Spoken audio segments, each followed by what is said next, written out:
জনগণের হাতে পিঠা খায়, শট খায়, মানুষ শটায়, এরপরে জুতা নিক্ষেপ করে, কত হানত, কত কিছু।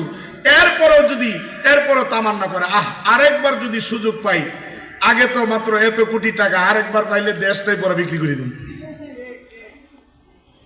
এরকম মানুষ আমাদের দেশে নেই। এগুলো ভারতের কথা বলতেছি, চায়না, জাপান, ইরান, তুরান। আমাদের দেশের তো সবগুলা ফেরেশতা, সবাই ফেরেশতা, সবাই টুপিওয়ালা, দাড়িওয়ালা, ধরা খাইলে সফান সফা। আল্লাহ রাব্বুল আলামিন বলেন যে এরা এরকম মুখে কথা বলে, যখন ওরা পরকালে গিয়া ধরা খায়া বলবে আল্লাহ আবার দুনিয়াতে পাঠাও, আবার পাঠাও, একটা টাকা রুডের একটা টাকা মেরে খামো না, রুডের যে কার্পেট আছে ঠিক মতো দিমু, এখানে 6 ইঞ্চির জায়গায় 3 ইঞ্চি দিমু না, জনগণের যথাযথ হক আদায় করবো। আল্লাহ বলবেন যে এগুলো তোমাদের বাটপারি আর টাউটারি ছাড়া কিছু না। তোমাদেরকে আবার পাঠাইলে, আগে তো খাইছো 6 ইঞ্চি যদি কার্পেট হইতো 3 ইঞ্চি মেরে দিছে, এখন দিলে 1 ইঞ্চি দিয়া বাকি 5 ইঞ্চি মেরে দিবে। আল্লাহ রাব্বুল আলামিন বলেন যে আরেকটা সমস্যা আছে, ওয়া মিন ওয়ারাইহিম বারযাখুন ইলা ইয়াউমি ইউবাআতুন। আরেকটা কারণ হলো, ওয়ারাউন শব্দটা দুইটা অর্থ হয়, একটা হলো পিছনে, যেটা সকলেই জানে, আরেক অর্থ হচ্ছে সামনে।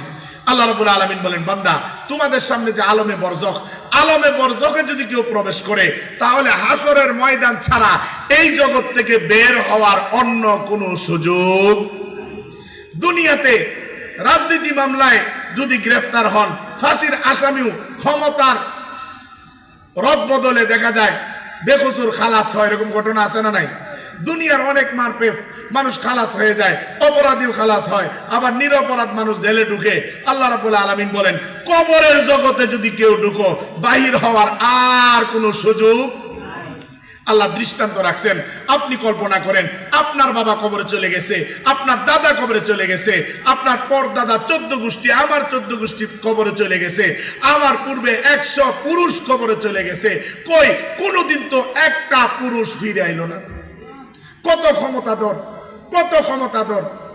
আদ সামুদ গোত্র, এদের শরীরে দৈহিক গঠন কেউ বলছেন 18 গজ, কেউ বলছেন 60 ফুট, কেউ এরকমও তফসির করছেন যে এরা সমুদ্রের মধ্যে দাঁড়ায়া মাছ হাতে নিয়ে সূর্যের মধ্যে সেক দিয়ে এরপরে খেয়ে ফেলে। এত বড় বড় মানবরূপী দানব গুলাকে আল্লাহ রাব্বুল আলামিন জমিনের সঙ্গে মিশিয়ে দিয়েছেন।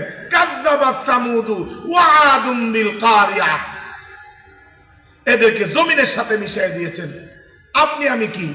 আমি তো 3.5 ফুট মাত্র, 3.5 হাত, 5 ফুট, 5.5 ফুট। এইগুলা ছিল 18, 60 গজ লম্বা। এরা পাহাড় খনন করে, হাতে খনন করে এরা পাহাড়ের মধ্যে বসবাস করত। এত বড় বড় মানব দেখি লোকগুলা, ওই যে সূরা হাক্কার মধ্যে লম্বা আলোচনা আছে, করবার সময় আমার হাতের মধ্যে নাই, লম্বা আলোচনা রব করে দিয়েছেন যে তোমরা কি, তোমাদেরকে তো একটু ছোট করে বানাইছি, মনে করছি যে তোমাদের একটু অহংকার অহমিকা কম হবে। না না, তোমাদের আত্ম অহমিকা অহংকার তোমাদের কমে নাই। তোমরা অল্প ক্ষমতা পাইলে পুরা রক্ত বুইলা যাও, সবকিছু বুলিয়া পুরা দেশ লুটপাট করিয়া বাহিরে বিক্রি করে দেয়। তোমাদেরকে যদি আজ সামুদ বানাইতাম, তাহলে তোমরা তো নিজেকে মানুষ মনে করতে না, প্রভু মনে করতে। তোমরা তো প্রভু মনে করতে নিজেদেরকে।